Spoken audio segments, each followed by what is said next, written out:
right, well, good morning and welcome. It's so good to have you here with us this morning, whether you're in the chapel, out in the tent, getting some extra rays of sunshine, or online. We're glad to have you for our final week of Reasonable Doubt.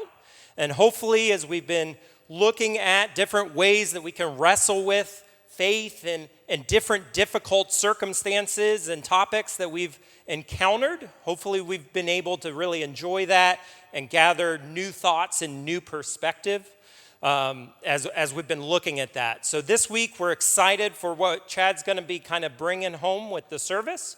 In the meantime, we've got a couple things I want to let you know about. So obviously we've heard, or hopefully most of us have heard, of the devastation that's happened in Texas this week, and our hearts are with those victims that were there in the flooding. And so here at Horizon, we've actually been working for a while on how can we help the victims of the flooding that were in North Carolina. And so we've put together a trip that's coming up. This is actually the second trip we're going to be taking to go down. Just help out people that are there. We've partnered with local organizations to really find out what the true needs are. So if you want to be a part of that trip, it's leaving in just a couple weeks.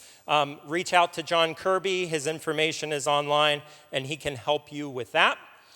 And then next week, we're going to be starting up a brand new series. It's called Animal Instincts. We're going to be looking at just how nature and how things in nature with animals have been given different characteristics, different strengths, and just different innate abilities. And we're going to wrestle with, how does God fit into that picture? Where did they get those instincts from?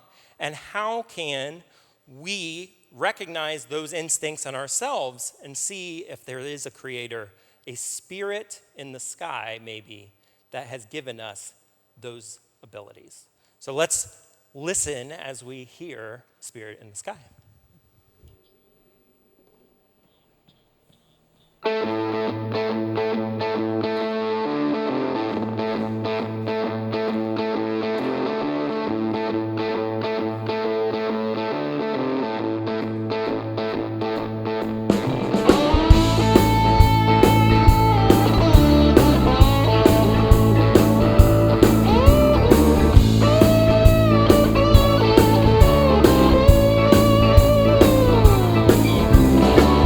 When I die and they lay me to rest, gonna go to the place that's the best. When they lay me down to die, wanna go up to the Spirit in the sky. Going up to the Spirit in the sky. That's where I'm gonna go when I die. When I die and they lay me to rest, you're gonna go to the place that's the best.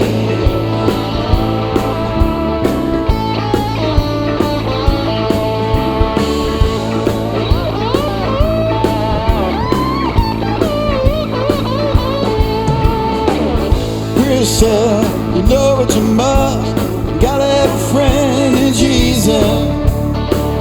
So you know that when you die, He's gonna recommend you to the Spirit in the sky. He recommended to the Spirit in the sky. Where you gonna go when I die? When you die and I lay you to rest, you're gonna go to the place that's the best.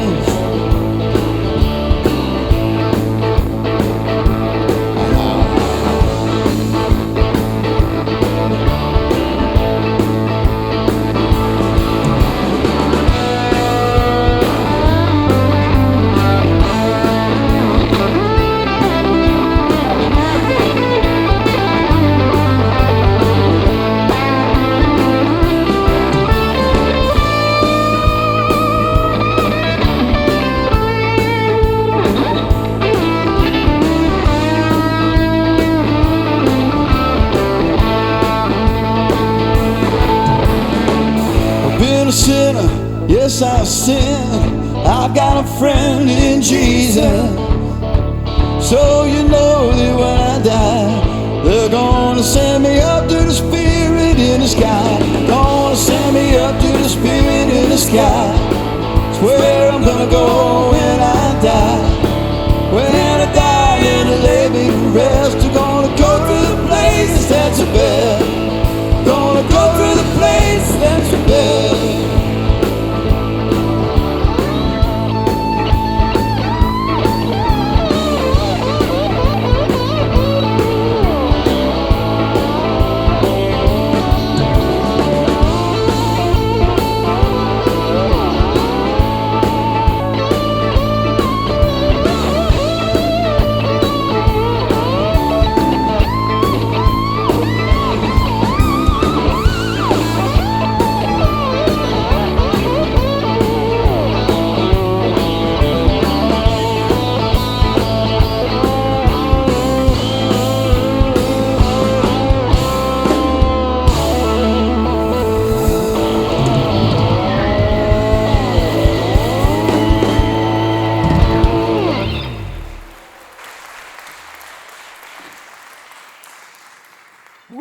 Man, good morning. It's great to have you with us today. Man, I love that song because it's not a particularly Christian song, but it asks all these questions human beings ask.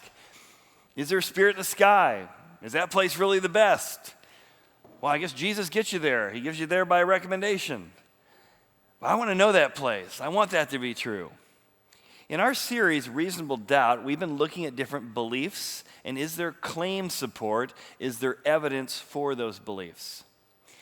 I've had two of my friends who are skeptics on stage here in the last 6 months. My friend Steve, who's an agnostic, Ben Kaufman last week, just having robust discussions on how do you know truth.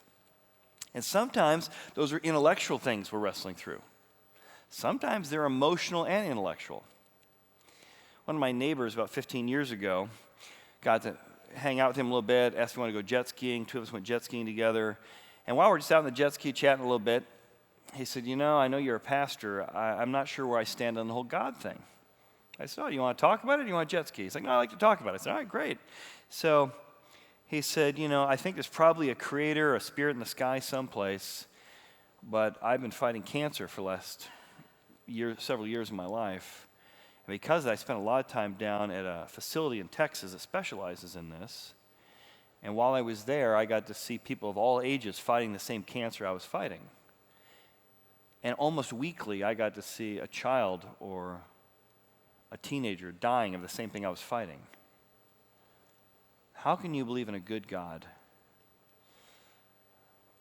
when you're face to face with these kind of tangible circumstances? If you think about the news in Texas, why would God allow that to happen? A Christian camp, all those girls. In fact, I haven't talked to my friend in probably, 6 or 7 years. He moved down to Florida. I haven't heard from him. He happens to reach out to me this week, and I planned on giving this illustration, but I couldn't get his permission. And I said, hey, what's going on? He's like, oh, sure, you can tell that story.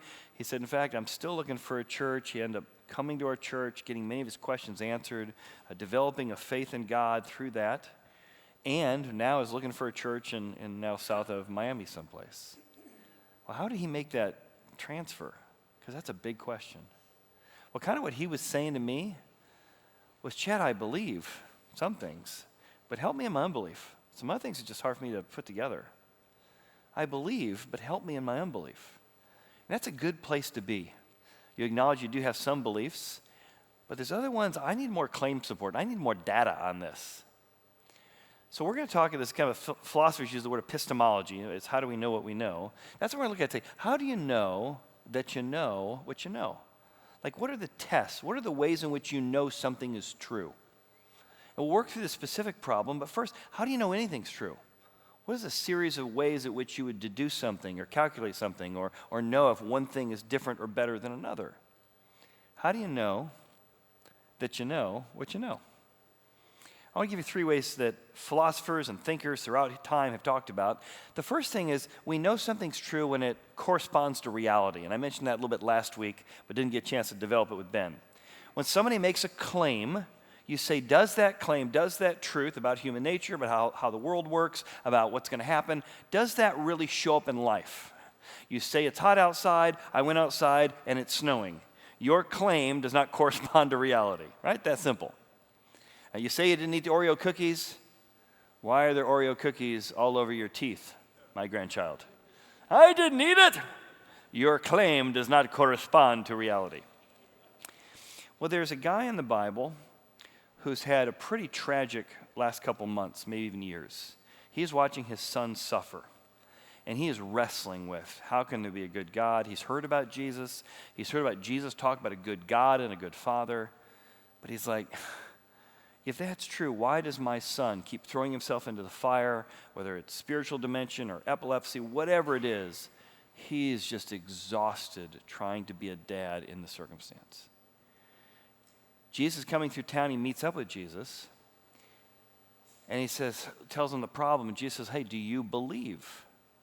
And he's like, oh, I've tried belief. Sounds like wishful thinking. He turns to Jesus after Jesus says, do you believe? And he says, the father of the child cried out with tears and said, Lord, I believe some stuff, but man, in light of the reality that I'm facing and what I see around me, help me in my unbelief. Help me. Now, whenever you're trying to discover something's true, we all acknowledge that sometimes the claims of something come out later. Somebody says, hey, if you work out, it'll be good for you. And you haven't worked out for 20 years, you work out, oh, I feel painful. This doesn't feel good for me, right? So sometimes the claims support can be, over time it's good for you. You'll lose weight. Over time it's good for your blood pressure. So sometimes a claim support in the immediate term still has to play out. So we acknowledge that. But I love him saying, help me figure this out. So how would you try and know if anything's true?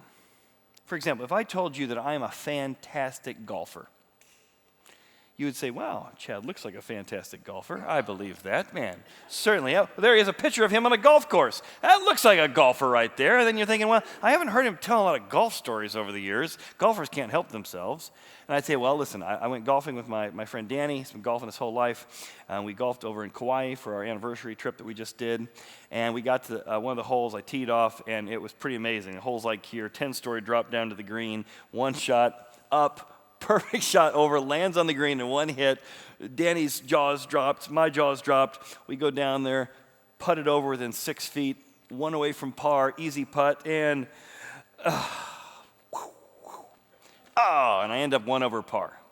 And you might say, no, Chad's not a golfer. You wouldn't say one over par, you'd say bogeyed it. All right, you're starting to pick up that maybe Chad golfs a little, but he's not a golfer. Well, while we're there, we come to the end of this one hole, and the lady in the little golf cart that kind of keeps people moving comes along. She goes, hey, see that island over there?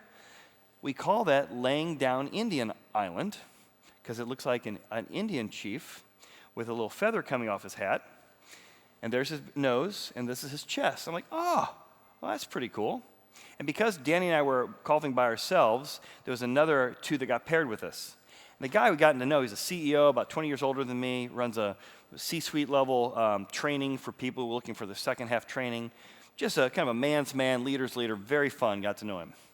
So while we're here, she says, by the way, not only is this kind of laying down Indian Island, but that is where they shot the movie and the musical South Pacific. I'm like, no way. I was in South Pacific in high school. I played Luther Billis. Had a tattoo of a ship on my chest. I learned how to do a belly roll. The leader guy who's with us, John, he turns to me, he's like, I was in South Pacific. No way. The lady in the cart says, I was in South Pacific. Like, what's the probability that 3 people were in the musical South Pacific while we're at the location where they shot the movie South Pacific? So I wanted to do a little claim support. So I said, oh yeah? Bloody Mary. Did that mean anything to you guys? Bloody Mary. I'm going to wash that. Oh, some people at least have seen the musical or men do it. The one I did is I turned to John. I said, what ain't we got? He looked at me. We ain't got dames. I'm like, okay, that guy was probably in the musical, right? So the claim support was there, and sure enough, 3 of us had been in that thing. So that's kind of what you're doing. So what does the Bible say about the world? Let's look at its claim support. It says, number 1, the world is filled with goodness and beauty. You say, okay, well, if I look around, that there was a designer who put into the world design. I see the way the eye works and the ear works, and I see the wonder of childbirth, and I see the beauty of love, and I see the water tables, how they all work and function together. And I say, man, that claim, the world is filled with goodness and beauty, I can find claim and a reality about that. The Bible also says the world is broken. It's not operating according to its regular standards. I say, all right, well, that's a philosophical claim, but does that correspond to reality? Even the problem of evil is it shouldn't be this way. Well, what are you comparing this to say it shouldn't be this way? It's almost like you're saying, I've got a vision of how the world should work.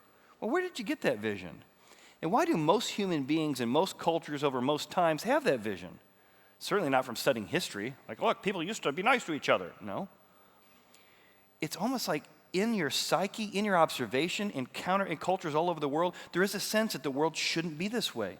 There shouldn't be cancer, and there shouldn't be atrocities, and there shouldn't be tornadoes and hurricanes. If you remember when my friend Steve Kissing and I were up here, I said one of the challenges, if you're choosing between Christianity, where God says not yet about fixing the world, or atheism, where God says not, or where the world says not ever am I going to deal with problem and pain. I said, you have to say your view of reality is, it is supposed to be this way if you're an atheist. DNA neither knows nor cares when we dance to its music, according to Richard Dawkins. And yet when you're holding the hand of someone you care about at the hospital bed, the only way to make that worldview make sense of atheism is to say, it's supposed to be this way. And yet everything in your heart and your emotions and your observations is, no, I shouldn't have to be in a world with death. It's not just I don't like it. It's not just that I'm grieving it. There's some sense of it shouldn't be this way. In fact, it needs to be fixed. And if you share some of the same feelings of my friend last week, Ben, of being an agnostic, atheism, nothing is ever fixed. Evil is never punished, good is never rewarded. Christianity says not yet, very frustrating, but there is a yet coming. So the question is, does that view correspond to reality? The world is good, but man, it's broken. Man, it seems like a lot of people from a lot of cultures and a lot of religions from a lot of times do have a sense it needs to be fixed. Now sometimes that shows up in watching somebody walk through it together. You hear somebody talk about, I got faith in Jesus, and I know when I face death I'll have hope. And you're like, oh, sure you will. That's wishful thinking. We'll see when you really get sick. And then you see when they go through suffering, my goodness, they're able to find meaning in the midst of death. Suddenly I'm leaning into their claims a little bit more because I'm seeing it lived out. My friend Matt McKee, one of our children's pastors here, I interviewed him a couple years ago. He had cancer. And he said, my doctor told me I need to fight like hell if I'm going to win this. And I decided to fight like heaven, to win like heaven. If I die, I go to heaven. If I'm healed, I got more time with my kids and wife.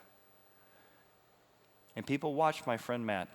We interviewed him here, and we got to see him with incredible hope in the midst of a terminal illness. And he passed away about 4 months after he was interviewed here. But you saw somebody really living out the trust that they could know they'd be with God. And you're like, listen, I don't know if it's true or not, but I want some of that. Many of you and your kids and grandkids have been on the receiving end for the last 10 years of every time you come in the front door. You've tried to avoid it. I've tried to avoid it. But there was no way to get past Bob Mason's hug. There's no way. Sometimes I'm really in a hurry. All right, let's see, somebody's got him. Okay, he's talking to somebody else. I'll go out this door over here. And Bob would come over and give me the first hug. John, good to see you. And then the second hug is walking with me with the side hug. And then I'm like, I got to go, Bob. Then there's one last hug, right? The Bob hugs. Well, he passed away 2 Mondays ago. So no more hugs from Bob. I often think if he hugged me that long, I wonder if he's still hugging Jesus 2 weeks later. But as you see someone of faith walk through difficult circumstance, you say, man, that's hope. Man, that's peace. I'm seeing their claims correspond to the reality of how they face death. I might want to look into that. The second way we know is through reason. Last week we talked a lot about deduction. I think you could deduce from that. I think when you look at that, you can work backwards to find this. Lawyers do this, detectives do this, police officers do this. You don't prove history or prove a crime scene with the scientific method. You're often using deduction. You're putting the pieces together. Now, Aristotle and the Greeks came up with a lot of this. He called it the principle of non-contradiction. A thing cannot be a thing and its opposite. So a tree is a tree, it is not an egg, is what he used to say. And so somebody says something, and then they contradict the very thing they say. You say, that's not reasonable. That doesn't hold together. That's not rational. And so you're asking yourself, is it rational to deduce what it is that you're deducing? You're saying, well, Chad, you're trying to deduce that there's a good God when there's all kinds of tragedy in the world. That's a tough sell. Yeah. Which is so strange because after Jesus has this encounter with this man and the son and helps them, he turns to his disciples. And here's his response. It's kind of crazy. Right out of that incident with this guy who says, help me in my unbelief, Jesus says to his disciples, the Son of Man, that's his name for himself, which is kind of a code word from the Old Testament that means God. So he's actually, the Son of Man, God, who I am, is going to be betrayed into the hands of men. Whoa. No. You're God. You come here to earth. Good things should be happening. No. They're going to betray me, and then actually they're going to kill me. And after he's killed, he's going to rise the third day. What? Jews didn't even really have a sense of resurrection. This is like crazy talk. There wasn't even a box for this. So it says they did not understand his saying, and they were afraid to ask him, what does that mean? How would that in any way be helpful to the disciples, let alone the guy who's got a son throwing himself in the fire? Well, again, Jesus is making three claims here. Number one, God didn't watch us suffer from a distance. The claim of the Bible is that the God of heaven came to live in this broken, messed up, needs to be fixed world. He knows what it's like to be betrayed. He knows what it's like to have his cousin killed unjustly by a tyrant. He knows what it's like to grieve when your friend has passed away. He knows what it's like to have everybody turn your back on you. Already, can you feel the difference between a God who watches you suffer and doesn't care, and a different claim that God cared enough that even though he hasn't fixed it yet, I don't know why that is, and I'm upset about that, he came and felt what I've felt and experienced what I've experienced. God was willing to suffer. That is different. So now he can empathize with me and understand what I'm going through. And if there's one thing that will drain you psychologically, is the difference between meaningful pain and meaningless pain. Now, I'm not a runner. I was a 110 high hurdler, triple jumper. I did short distances. I water ski. I don't run long distance. But I am told by people who do run 5Ks and 10Ks and half marathons that there's something called the runner's high, that it's a wonderful experience. I've never seen that wonderful experience. I've never been near the wonderful experience. I believe it for them. And they say, well, you just got to push through. You see, I say, when I run, it feels kind of miserable. They say, yeah, that's meaningless pain. But if you work out long enough, right, it'll be better for your body. You'll be in better shape. Maybe. And if you work out running, you'll get to the place that you have that runner's, I don't know. So what they're saying is there's certain pain that can be meaningful, right? And you've got that. You've had to get a root canal done, right? And you're like, oh my goodness, guy's drilling into my jaw. But it's not meaningless pain. It's meaningful. Then that ache will be gone. So the question in life is this meaningless pain or meaningful pain? And here's what Jesus is saying here that's so amazing. I'm going to be betrayed and killed, and it's going to look like the most meaningless death in history, brutalized by the Romans who invented how to torture people. But I'm going to show you how even a cross can be meaningful. And if I can bring meaning out of the most meaningless instrument of death, the torture device of the Romans, then I can bring meaningful purpose out of anyone's pain. Well, that would be reasonable. If you could do it with that, then you could do it with what I have. Then he makes this pretty amazing claim. Years before he dies, he says, I'm going to get killed by the Romans, and 3 days later, I'm going to raise from the dead. That's pretty specific. That's not like a fortune cookie. You will have a good day today. That's very specific. In fact, hundreds of years in advance, there was a guy named Isaiah who wrote, and he said that the Messiah would be killed and pierced. Before the Romans had even developed crucifixion, it was predicted Messiah would die by being pierced. Now you start saying, man, there's some reasonable evidence that how would you predict that? How would you make that up? You can control a few things, but you couldn't control that. He says God would overcome death in 3 days. And then Jesus actually does exactly what he says. I still don't understand why you're allowing evil, but man, I want a God who knows what I'm going through. And I want a God who can bring meaning out of my meaninglessness. And I want a God who even death doesn't have to be the end.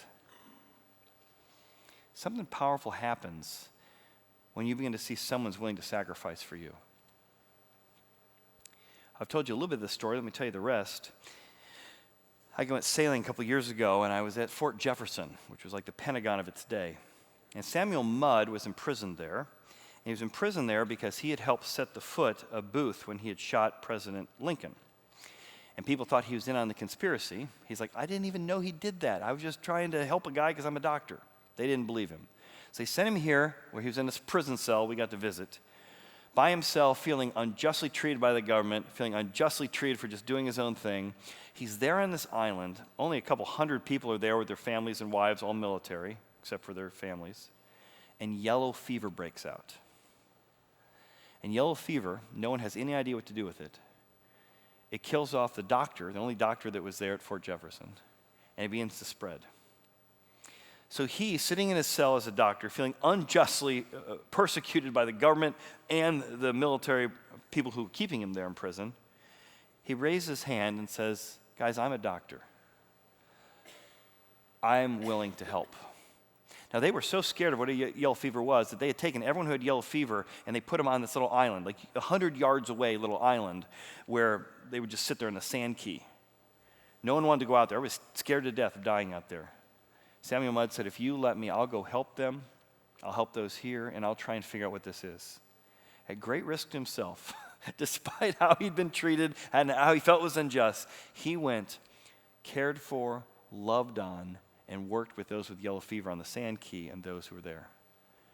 Because of the hygiene he practiced, because of the ways in which he helped the families, he was actually not only creating notes that later helped the whole U.S. government with how he treated yellow fever, but able to save a huge amount of lives there. And the people were shocked that somebody who felt like they'd treat him unjustly would risk his life to save them.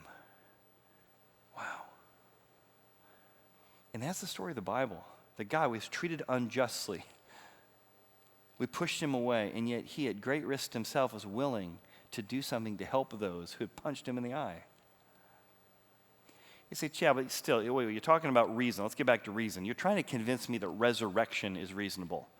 That's a lot of smokescreen and pretty stories. You're trying to tell me that somebody raising from the dead is reasonable. Okay. If God is all-powerful, and if the Bible claims are true, that God came to earth, shouldn't an all-powerful God be able to do all-powerful things? That would be reasonable. That's not to say he did do it, but he could do it. All right, that's reasonable, he could. Well, then we have 4 different biographies, more than anything in the ancient world ever written, 4 separate biographies, all giving evidence of that happening. There's nothing else that has as much evidence ever written in the ancient world. 4 biographies, it's unheard of. And there's other evidence as well. But let me take a different tactic.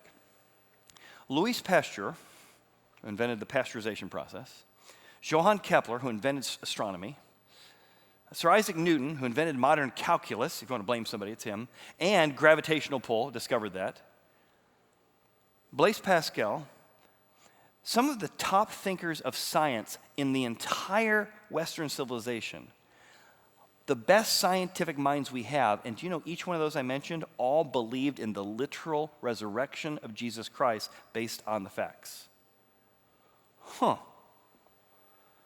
I would at least want to go, they're not morons. Maybe I should lean into what did they learn and figure out that I want to maybe learn out and figure out. In fact, I'd like to hear you a story of I'd like to let you hear a story of someone who is on that very journey. So my cousin runs a podcast, and he interviewed Josh Tinneman, who is the right-hand man for Richard Dawkins for many, many years, helped promote his books, built his website, and he went on that journey from atheism to looking at the facts for Christianity. And here's what he's found. Let's watch. That's when I was sort of introduced to Dawkins and a lot of sort of evolutionary and atheistic thinking, I would say, that whole world. I read The Selfish Gene, Blind Watchmaker, some of Richard's primary books back in that day.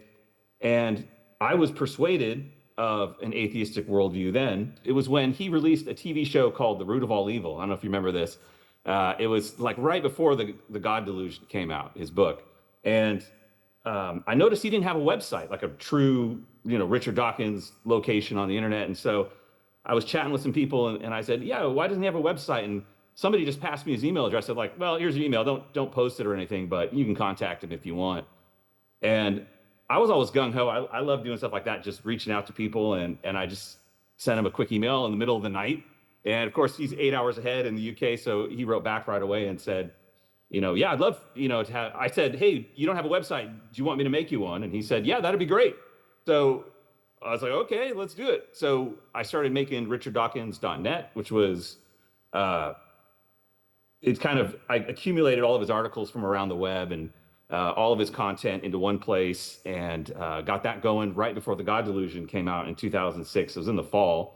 I mean, in a way, I kind of just hopped on the wave of this resurgence of atheism. And, I'm just a dumb kid, let's say that up front, like through all this, I'm like 20 years old. So, this was me just jumping in with both feet and making something happen and using some of the skills I had from building websites and doing video production and stuff. A lot of it from the music world, I kind of cut my teeth doing stuff for bands and and then just ran with it and ended up making videos, T-shirts, DVDs, stickers, and all sorts of different things for Richard for several years up through about 2010. So a lot happened in there, but that was kind of where it was somebody that I thought of as a hero. Richard, he was the reason I became an atheist. In a lot of ways, I would say I believed in supernatural evil before I believed in God again.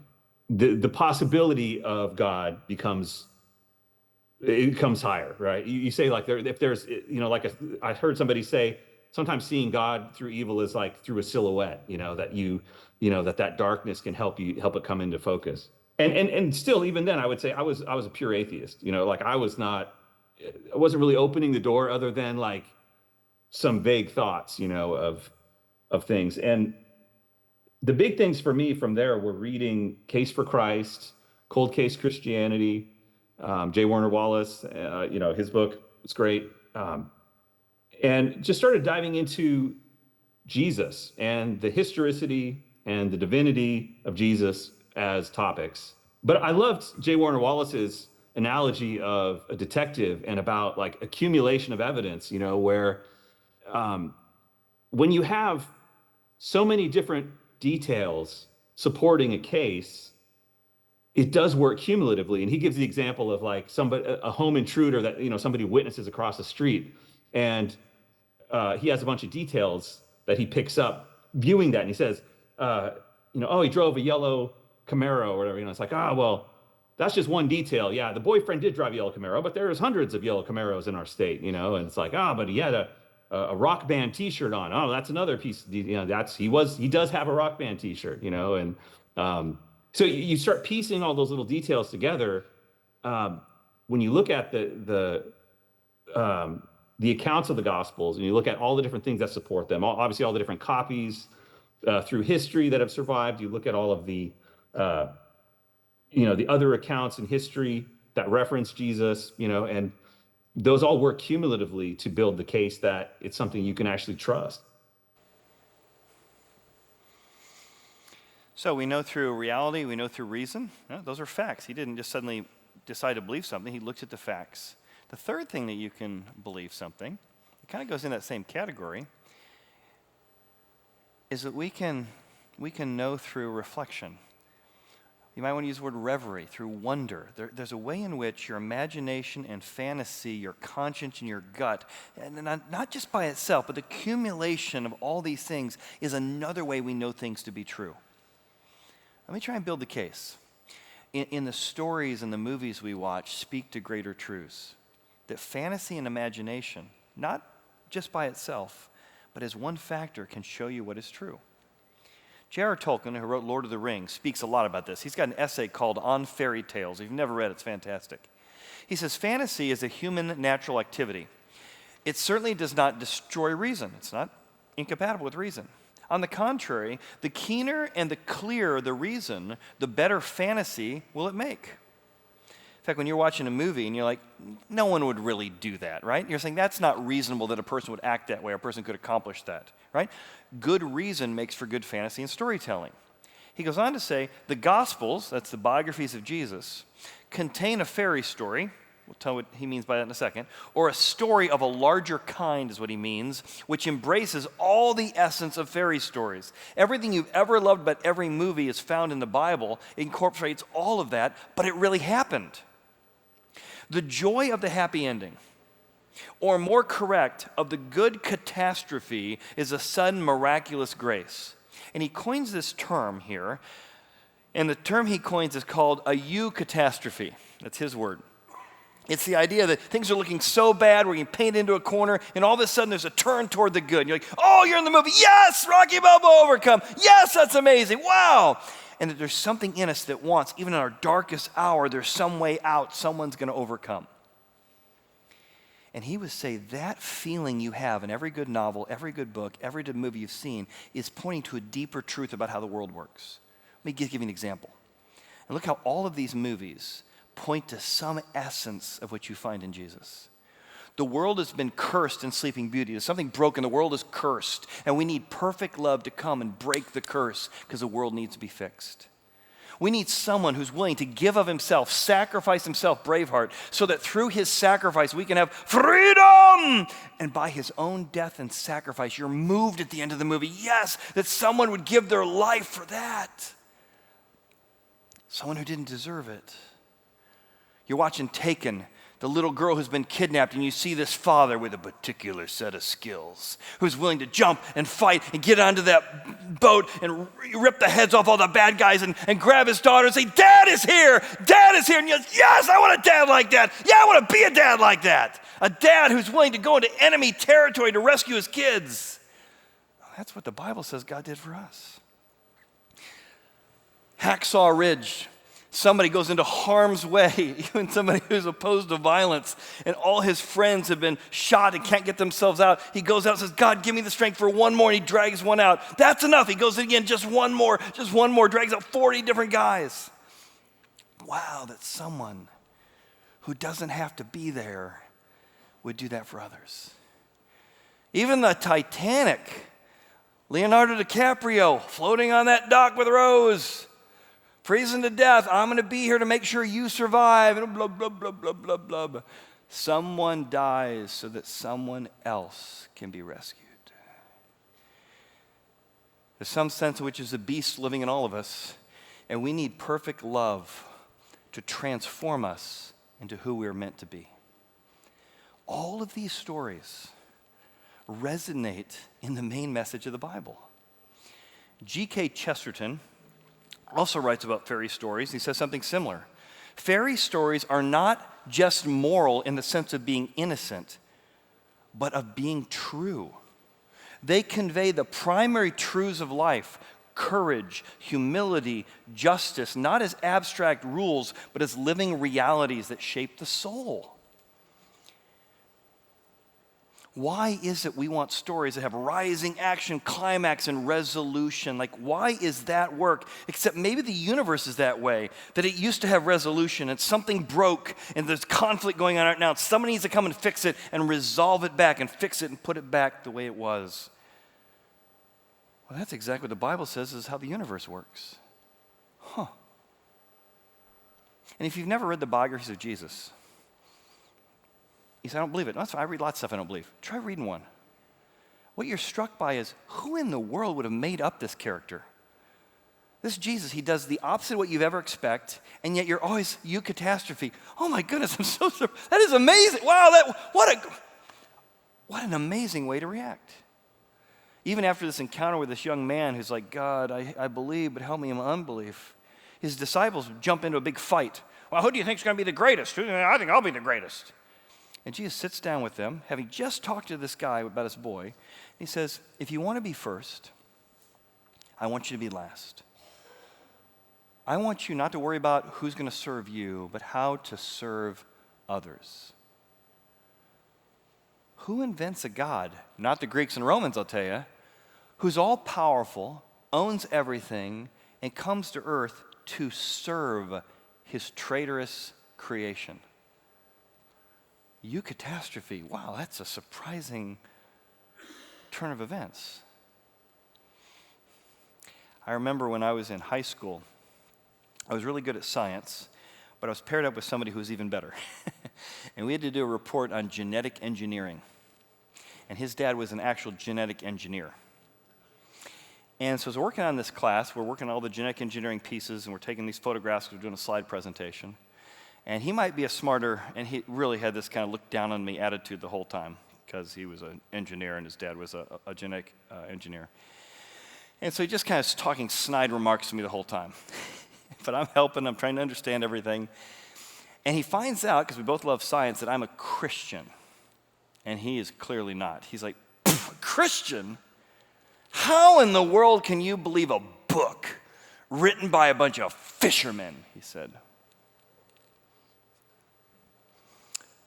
I'm in 9th grade. I said, well, I'll tell you this. How in the world fishermen developed a character that the world had never seen before, that lives the way you wish somebody would live, gets angry at the things you wish they'd get angry at, is compassionate about the things you wish you'd be compassionate about. If a bunch of fishermen could create a character like this that transformed world history, literally Western civilization as we know it was changed by this book, I might want to listen to the fishermen. And then we did our presentation.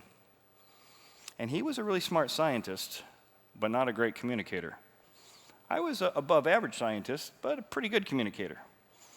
And I got to say, there's a little beast in me, when I got an A on that presentation, and he got a B.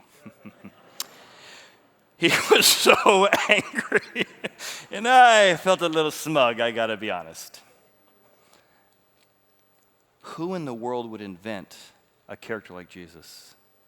And this story has transformed Western Civ. So maybe you're like the man in the story. I believe there might be a spirit in the sky, there might be a God, I'm not sure about Jesus, I'm not sure about the Bible. Maybe that's your prayer today. God, I believe, but help me in my unbelief. God, I want to see if the claims the Bible makes about how the human heart works correspond to reality. Man, I do fall short of my own standards. That is true. Is it reasonable? Given enough chances, can I ever meet my own standards? The Bible says if I give enough chances, I still don't meet my own standards. Yeah, I do deduce that to be true in myself. And I need somebody, the source of that standard, to rescue me. Well, yeah, that makes sense. The only one's going to rescue me is the source of the standard. God, help me in my unbelief. I want to believe that you can rescue me, that you can forgive me. And then again, use your imagination. Look at the stories and the movies you love. Look at your gut and your conscience and your imagination. Why are you moved by those things? And might they speak to deeper realities? And isn't it amazing that those things and the movies we love overlap with the main story the Bible teaches? It's at least worth considering. I'll invite the band to come out and do this last song. This song was used in the biography movie made about Lee Strobel. So if you heard Josh Tinneman, he mentions that one of the books that helped him is called The Case for Christ. It was written by a journalist from Chicago, and I know it well because I used to drive right past on the way to college when I was in college in Chicago for 4 years. And he was a very skeptical reporter, like Ben Coffin was last week. And like Ben said at the end of the service last week, does skepticism put me beyond salvation, was his word. I said, of course not. Skepticism is the way you ask questions to find answers. And for Lee Strobel, when he said, I believe some things, but help me in my unbelief, God began to open the evidence and open the doors to finding out what could be true. Maybe this song would give voice to what's going on in your heart. Maybe you're going to say to God, God, I'm willing to at least be open.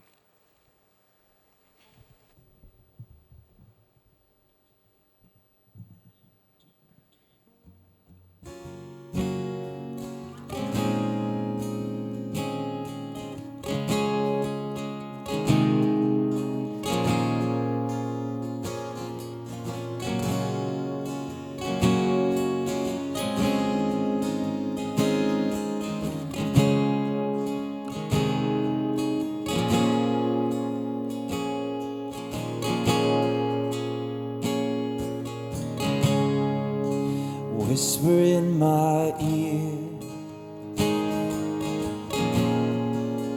I am not asleep. Tell me a story and recognize.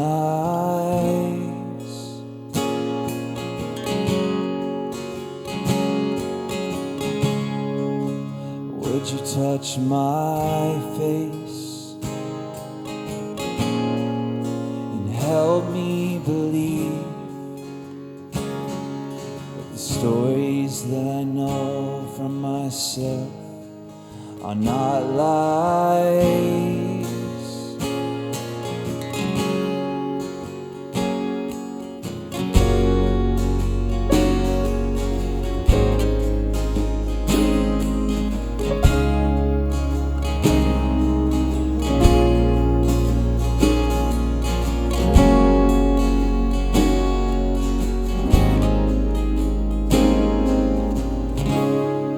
'Cause I've seen heaven's doors open to me,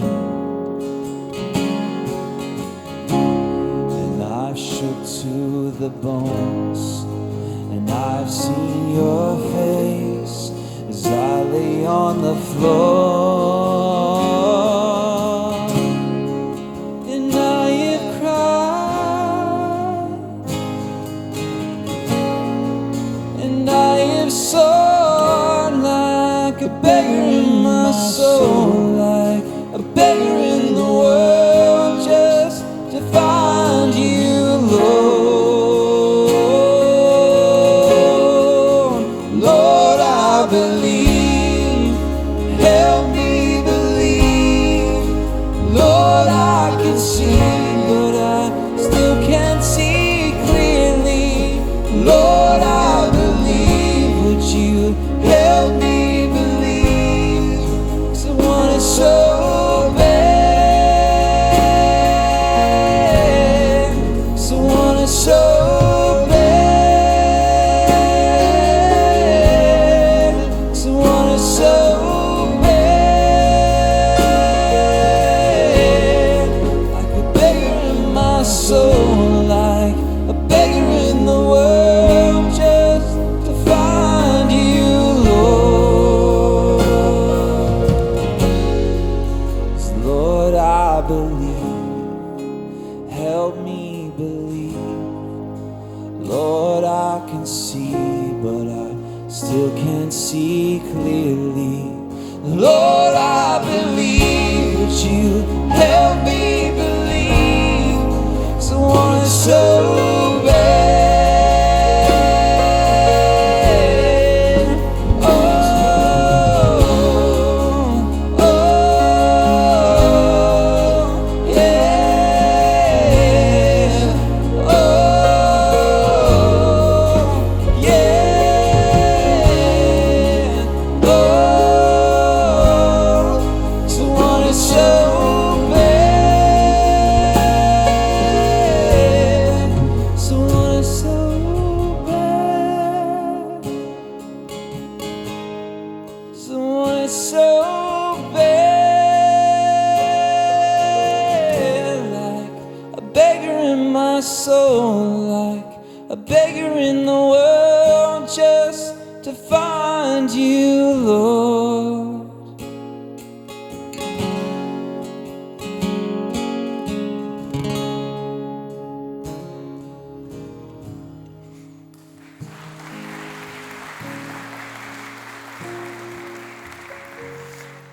I love that line, I want it so bad. I remember when my friend Steve was on stage here back in April, he said, of course I want this to be true. I would love to know I could see my grandma again. I may be an agnostic, but I would want to know that there's a truth. I would want to know there's a God. Even Ben last week, man, skepticism keep me from the process. Maybe if you want it bad enough, maybe this is one of those stages, like, I want to take one step, wherever you're at, just one step. Let's pray together. And maybe you want to pray something like that back to God. Just say, God, I believe, but help me in my unbelief.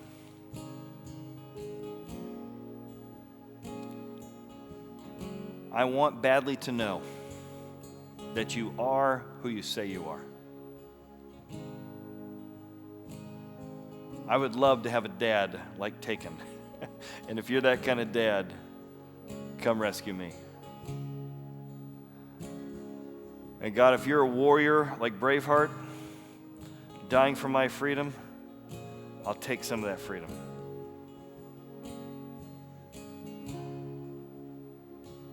I invite your Son, who predicted his own death and resurrection, to come and live in me. Give me peace and hope.